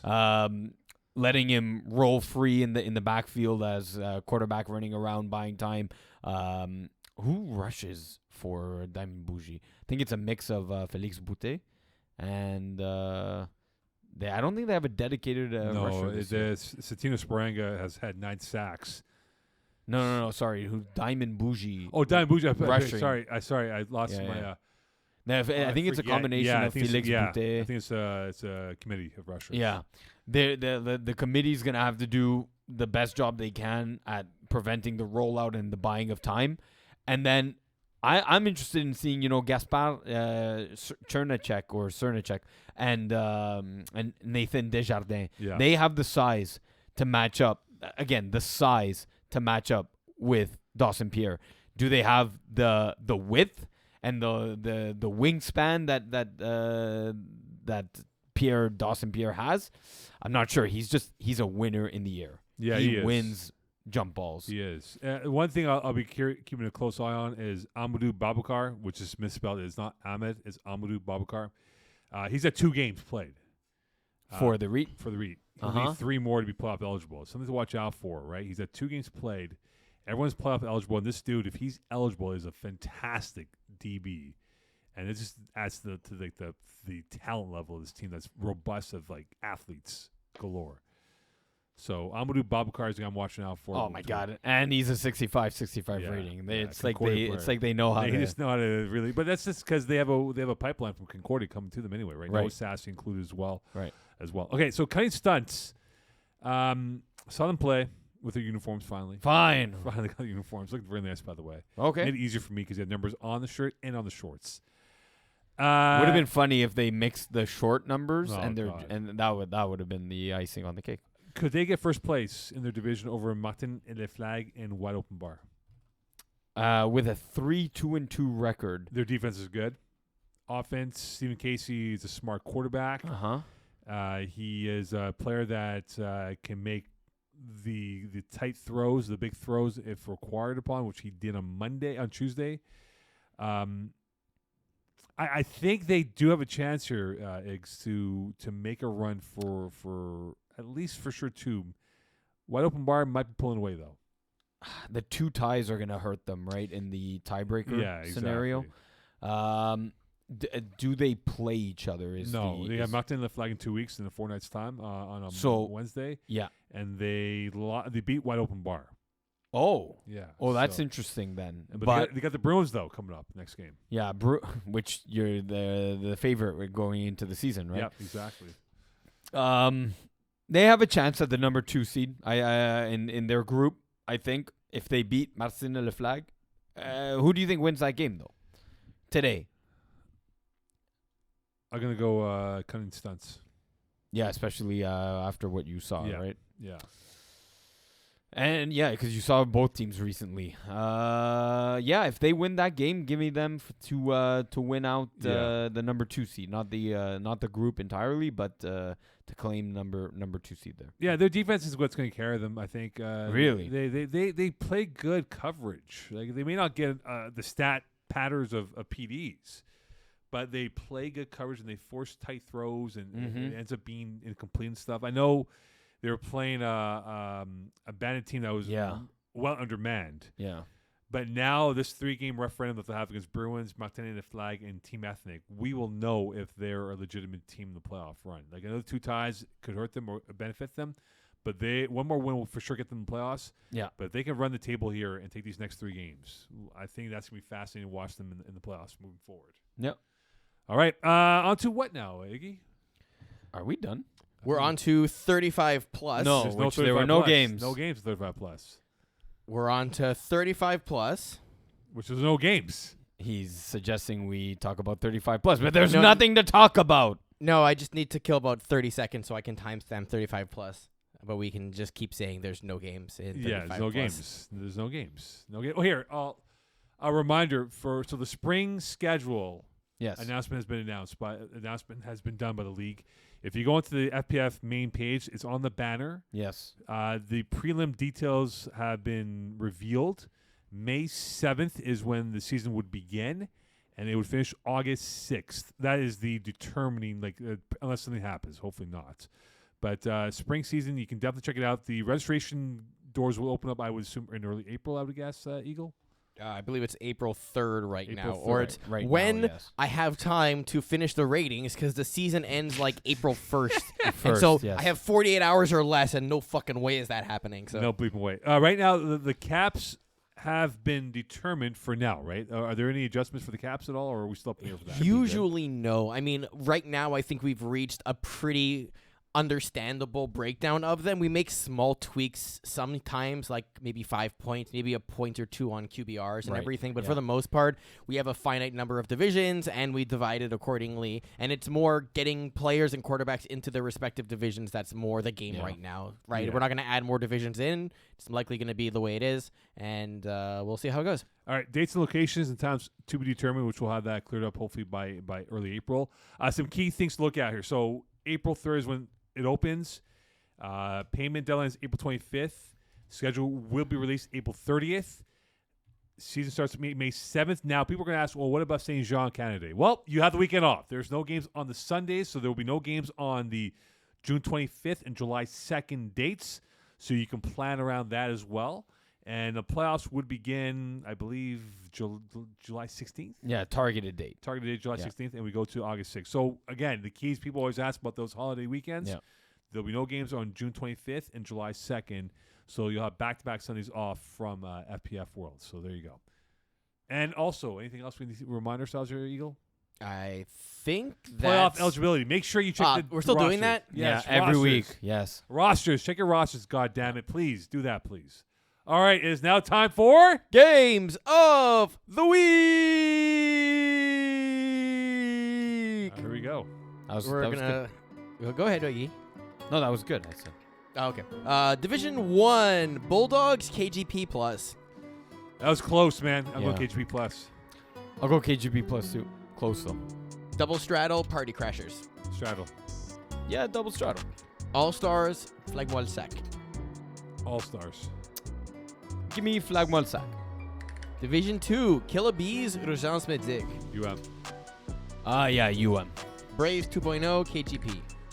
KGP, Braves 2.0 are really banged up right now. Both Braves teams.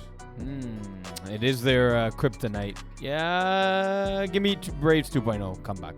Vengeance KGP. Vengeance. Yeah, Vengeance are on fire. Blessed Run It Once. Blessed. Less, but it's really close. All right, we're gonna go co-ed Division 1. No, 5A. yeah. Sorry, Red Knotskins Glory Boys. I'm going to Glory Boys. Yeah, give me Glory Boys. I'm agreeing with you a lot, Mo. I know. Buffalo Wild Wings Le Speakeasy. B-dubs. Yeah, BWW. Tip Top Shape Menace to Sobriety. Tip-top shape. Yeah, going tip-top shape. Backwoods Football Club Ballers. Ballers. Ballers. The Process Rico Riders. Rico Riders. Process. Big Fat Bats Save the Turf Tills. Big Fat Bats. BFB. Ice Up Clinkers. I'm going to go ice up. I think rebound. Yeah, ice up. Les Petits Carottes Practice Squad 5. I'm going to go practice squad. I'll go LPC. I have a bye week? Okay. All right, co-ed Division 1 Les Bleus Power Rangers. PR. Yeah, Power They Rangers. can come back, yeah. The Funny Club Girl Scouts. Girl Scouts. Funny Club. Kiss My Outlaws Party Mix. Outlaws. Yeah, Kiss My Outlaws. Free Smoke The Justice League. Free smoke. I'll go Justice League. Ballbusters Northern Braves. Busters. Northern Braves. Fast Not Furious Les Petits Fuck. LPP, sorry. I'll go Fast and Furious. All right, Division 2 co-ed The Villains Deep Balls. Deep balls. I'll go Villains, but I don't like it. Team Rocket Fighting Tigers. Fighting Glenas. Yeah, Fighting Tigers. The IG Team Fireball. Fireball. Fireball. Flamingos Block Party. Block party. That's close. I'll go Block Party 2. 1 point victory. Kiss My End Zone Badgers. This man's zone. Can't pick it. Hungry Hippos Benchwarmers. Benchwarmers. Benchwarmers. All right, co-ed 3 Fast Not Furious 3 Blocked Party. Block party. FNF 3. Michael Scotch Tots Sneaky Snakes. Scott's thoughts. I'll go Sneaky Snakes. Half and Half La Secte. Bustan. Huh? Yeah. Half and half. Paquer Canicule. Back here. I'll go Canicule. Women's 1 Bees Fleur de Lis. For this. Go Bees. Bleu Pou Ghosted. LP. BP, sorry. Yeah, BP. Montréal U Torrents. Ooh, I think Montreal U will win because Torrents are in a deep hole. Yeah, the U. Torrent Brut. Brit. Yeah, Brut. And Les Bleus Fit Squad. Blur. Les Bleus. All right, we're going to go women's 2 Les Petits Miettes Phoenix. LPM. Yeah, Les Petits Miettes. Extreme Bullets VC Cubs. VC Cubs. Yeah, let's go Extreme Bullets. Red Nation Les Hiboux. Red Nation. Red Nation. Steelers Lynxet. Nixet. Link Set. Dream Killers Les Loups. Killers. Yeah, Dream Killers. Cavaliers Carababes. Cavaliers. I'll go Cara Babes. Wolfpack Wildcats. Ooh, that's a good one. Wolfpack. I like what I saw from Wildcats. Give me Wildcats. All right, Division 5B Stormers Team Sexy. Stormers. Show the sexy. Brewers Wolf. Brewers. I'm going to go Brewers. I'm thinking the major upset this week. It'll be close, but give me Wolf. Vic in a box, Blues. I will go Vic in the Blocks. It's my Vic in a box. The Penetrators, no pun intended. Penetrators. Primal, also hard you. Primal. Primal. Primetime, cover 3. I'm going to go Primetime. Prime time. What could have been's Green Monster. Green Monster. I can't pick it anymore. Les Bleus Dry, him you. LBD. Blue Dry. All right, Division 3, Blue Chips, Les Malouds. Malud. Malud. KGP Raw, Silent Ticklers. You go Ticklers. ST. Alpha Dogs, Preach. Preach. Going preach. Arush, EGW. I'm gonna go EZW. Sorry. So I can go Rouge. Sorry, let's say Rouge. My bad. Yeah, I'm going a Rouge too. I'm hungry. Junkyard Dogs, Air Force One. JYD. JYD. Speed Academy, Never Overtime. I'm gonna go Speed Academy. Speed Academy. Beer Belly Brigade, The Stoics. Stoics. Stuck. Mangoose, Bearskins. I'm gonna go Mangoose. Mangoose. That's What She Said, Free Smoke 1. Free Smoke. Give me That's What She Said. Blues Clues, The Infantry. Clues. Yeah, Clues. Green Munches, Jiff. Green Munches. Yeah, give me the Red Rocket, Red Rifle. Les Verges Folles, Backyard Bullies. LBF. Yeah, give me Backyard Bullies. Blackouts, Greendale Human Beings. Greendale. Greendale. Division 6, Win Diesel, FA Squad. Win Diesel. Eagle, who are you picking? You know who I'm picking. Win Diesel. Oh, Win Diesel. okay. Don't blink, Dewey Molasses. Do Molasses. Dewey. Bananas, Pigeons. Pigeons. Give me Pigeons. Win Diesel, X-Men. Win Diesel. Ooh, X-Men, very good X-Men, game. X-Men. Yeah, X-Men, man. X-Men. LaSalle Midget Warriors. Warriors Midget, Baby Rays. LaSalle Midget. Give me LaSalle. Back to the Future, Why So Serious? Back to the Future. Dak. Top G, Mountain Dew Babies. Mountain Dew Babies. Mountain Dew. Threat Level Midnight, Slippery Slopes. Third level. Oh no, Slippery Slopes. Slippery Slopes. Betway Bandits, Dime Squad. Down Squad. Betway. Trailer Park Boys, Wild Hogs. Trailer Park. WH. The Royals, Practice Squad 6. Royals. I'll go Practice Squad 6. Fiddlers, The Habibis. Habibis. Habibi. Gyprock State University, Gru's Crew. Cruise Crew. Grooves. No Fly Zone, Toon Squad. Toon Squad. Toon Squad. Maccabees, MTL Red Blacks. Maccabees. All right, we're going to go Division 4. We're almost there, boys. Mengoose, Top Gs. Mangoose. Mengoose. The Heartbreak Kids, Voodoo. Voodoo. Kiss My In-Laws, Friends with Danny. In-laws. Can't pick it. Diamond Bougie, The Reet. The Reed. Still CRA, Vultures. Vultures. Should be good. Give me Vultures. Nomad, The Sheriff. Sheriff. Sheriff. Balls Deep, 4th and Schlong. Schlong. Still CRA, Blue Dreamers. Blue Dreamers. 1 point victory for Dreamers. Mofos, Team Ethnic. Ethnic. Mofos. In and Out, Golden Eagles. In and Out. Golden Eagles with a new QB. Ludes Nord, Les Jet Planes. No. Lieutenant. Les Bébés Magiques, Wide Open Bar. Open bar. Wob. Les Bleus Branleurs, Martin et Leflag. LBB. Give me Marcin the rebound. Bandits, B7 et ses potes. Bandits. Besset. And lastly, 35 plus, Paramount FPF. FPF. JMJ, Polvige. JMJ. Gladiateur, Monster. Monster. Yeah, give me Monster too. And Pacemakers, Rainmaker. Rainmakers. Give me Pacemakers. All right. That is our show for this week. We're back next week, you and I, no? I believe so. Yeah, we got one more together. Yeah. I'm off at the end of March. That's some stuff to do for work.